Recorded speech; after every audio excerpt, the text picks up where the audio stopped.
Devant les Nations Unies, Moscou répond violemment aux critiques des pays occidentaux sur la guerre en Ukraine. En Russie, plus de 700 manifestants contre la mobilisation ont été arrêtés. La mort de Masha Amini, arrêtée pour avoir porté le voile de manière inappropriée, ne passe toujours pas. Nouvelle nuit de colère et de manifestations en Iran. Après les Grandes Antilles, Fiona frappe l'est du Canada. Passée de la catégorie d'ouragan à celle de cyclone, la tempête a déjà privé 500 000 foyers d'électricité. Lourdement critiquée depuis le début de la semaine par les chefs d'État européens et américains à la tribune des Nations Unies, la Russie a choisi de répondre par la voix de son ministre des Affaires étrangères. Sergueï Lavrov défend les référendums d'annexion dans les territoires ukrainiens occupés par les troupes russes et livre une violente diatribe.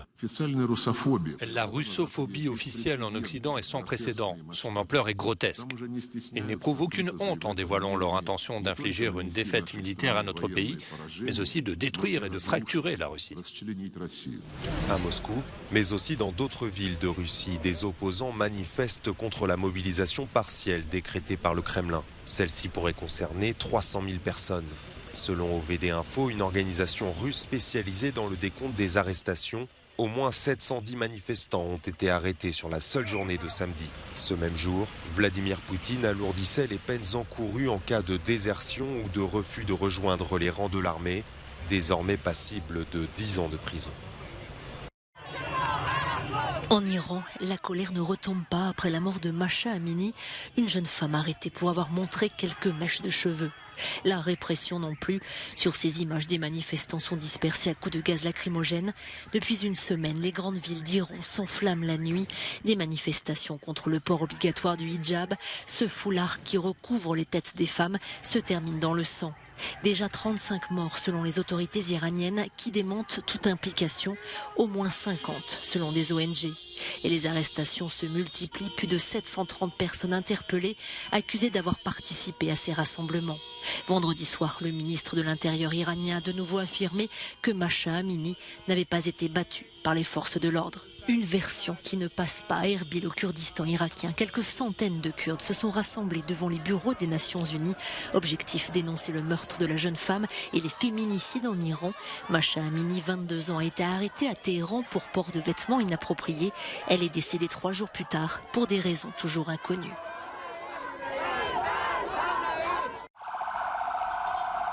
Tripoli, au Liban, ce vendredi soir. Des dizaines d'ambulances transportent les corps des victimes du naufrage d'un bateau de migrants survenu la veille au large des côtes syriennes. Au moins 77 personnes ont péri, des Palestiniens, des Syriens et des Libanais qui tentaient de rejoindre Chypre pour fuir des crises sans fin. Il s'agit de la plus grande tragédie impliquant un bateau de migrants en provenance du Liban. Et pourtant, ce drame ne dissuade pas ceux qui cherchent à fuir une réalité devenue insoutenable, comme l'expliquent certains proches de victimes. Ils ont atteint un point où ils étaient prêts à mourir en mer, affirme l'un d'entre eux. Ils disaient cela, peu importe si nous mourons en mer. Des bateaux vont continuer à partir, pourquoi rester ici? Moi, si un bateau arrive ici et maintenant, je pars d'ici. Il n'y a pas de moyen de subsistance, explique un autre homme. Il n'y a pas de travail, pas d'avenir, nous sommes pris au piège. Les migrants qui ont survécu au naufrage ont été pris en charge en Syrie. Après Porto Rico et les Grandes Antilles, Fiona poursuit sa course au nord. La côte atlantique du Canada est à présent balayée par les intempéries. 500 000 foyers sont privés d'électricité, dont 400 000 dans la province de Nouvelle-Écosse, selon les opérateurs. La puissance du vent, avec des rafales à plus de 130 km/h et les fortes précipitations atteignent des niveaux jamais vus par le passé, selon les services de police. Passée de la catégorie d'ouragan à cyclone post-tropical, Fiona touche également l'île du Prince-Édouard. Selon les services météorologiques canadiens, il pourrait s'agir de la plus violente tempête de l'histoire du pays. L'Italie pourrait vivre un bouleversement. L'extrême droite, en tête des sondages, espère une victoire historique ce dimanche lors de législatives cruciales. Près de 51 millions d'électeurs sont appelés à élire un nouveau Parlement. Pour ce scrutin, l'âge du vote pour le Sénat passe de 25 à 18 ans, une première. C'est aussi la première fois que les électeurs voteront pour un Parlement resserré, passant de 945 élus à 600, 400 députés et 200 sénateurs. La loi électorale italienne actuelle est un mélange de scrutin uninominal à un tour, un tiers des parlementaires sont élus avec ce système, et d'un scrutin proportionnel à un tour également qui désigne 2 tiers des élus. Le système proportionnel prévoit également un seuil barrière, un pourcentage minimum de voix que les partis et coalitions doivent atteindre au niveau national pour entrer au Parlement, 3% pour un parti et 10% pour une coalition. L'abstention sera une des clés de ces législatives. Elle pourrait dépasser les 30%. La coalition droite-extrême droite pourrait rafler entre 45 et 55% des sièges au Parlement et faire de Giorgia Meloni la première dirigeante d'un parti post-fasciste à conduire le gouvernement d'un pays fondateur de l'Europe communautaire. La Belgique met à l'arrêt l'un des 4 réacteurs de la centrale nucléaire de Doel près du port d'Anvers. Un arrêt en vue d'un démantèlement prévu de longue date, dans le cadre du plan de sortie de l'atome du pays en 2035 et du développement des énergies renouvelables. Une opération polémique. La Belgique souffre de la hausse des coûts de l'énergie alors que le réacteur pouvait produire à lui seul 10% de l'électricité du pays. Le Qatar annonce la signature d'un important contrat avec l'énergéticien français Total Energy qui investit 1,5 milliard de dollars pour exploiter le plus grand champ de gaz naturel au monde, le North Field. Le géant français a déjà signé un accord à 2 milliards de dollars avec Doha en juin pour le développement d'un autre projet sur le même gisement sur fond de crise de l'énergie en Europe. C'est une autre conséquence de la guerre en Ukraine. Sa production de miel est en chute libre, moins 40% cette année. Le pays est pourtant l'un des plus grands producteurs au monde, avec plus de 65 000 tonnes par an. Alexandre Parika a dû abandonner ses abeilles. Son exploitation se trouve dans la région de Kharkiv. Nos ruches sont situées à 15 km de la frontière russe, à l'extérieur de Kharkiv.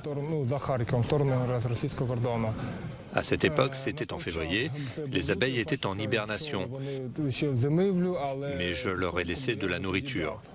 Et j'ai compris qu'il fallait sauver ma famille.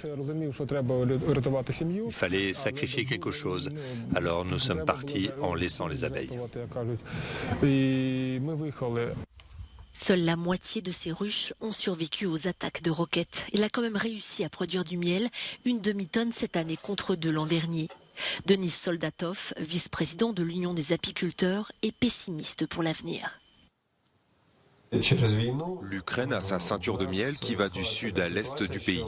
C'est-à-dire que les régions du centre, du sud et de l'est sont les plus productives. En raison de la guerre, nous avons une situation où la plupart de ces ruches ne sont pas en mesure d'être entretenues et où elles ont été endommagées. Donc l'Ukraine aura 30, peut-être même 40% de miel en moins à cause de la guerre. Ce sont de très grosses pertes. Les apiculteurs ukrainiens sont près de 300 000. Avant la guerre, ils exportaient plus de 3/4 de leur production vers l'Europe.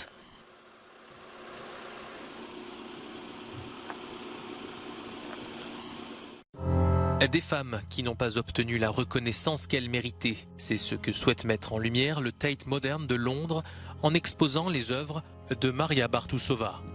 Cette sculptrice slovaque, née à Prague, a réalisé un art sauvagement expérimental et abstrait au nez et à la barbe des autorités communistes. Avec du plâtre et du papier, mais aussi du bronze ou de l'aluminium, elle a façonné les sculptures en les poussant, les étirant, les immergeant dans l'eau, créant ainsi des formes uniques et distinctes. 20 000 objets, dont des dizaines de bronzes du Bénin, vont être exposés une dernière fois dans le nouveau musée Humboldt de Berlin, avant d'être rapatriés au Nigeria. Beaucoup d'entre elles ont été pillées à l'époque coloniale du XVIe au XVIIIe siècle.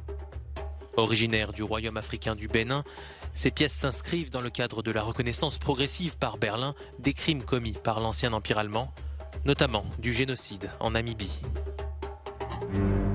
Le musée d'art moderne de Paris met en lumière les œuvres originales de Kokoschka. Peintre, écrivain, dramaturge et poète, Oskar Kokoschka se distingue par son rôle engagé dans les bouleversements artistiques et intellectuels de la Vienne du début du XXe siècle, puis comme un farouche opposant au régime fasciste et nazi. Contemporain d'Egon Schiele et de Gustav Klimt, doté d'un réel talent de provocation, il est devenu l'enfant terrible de Vienne.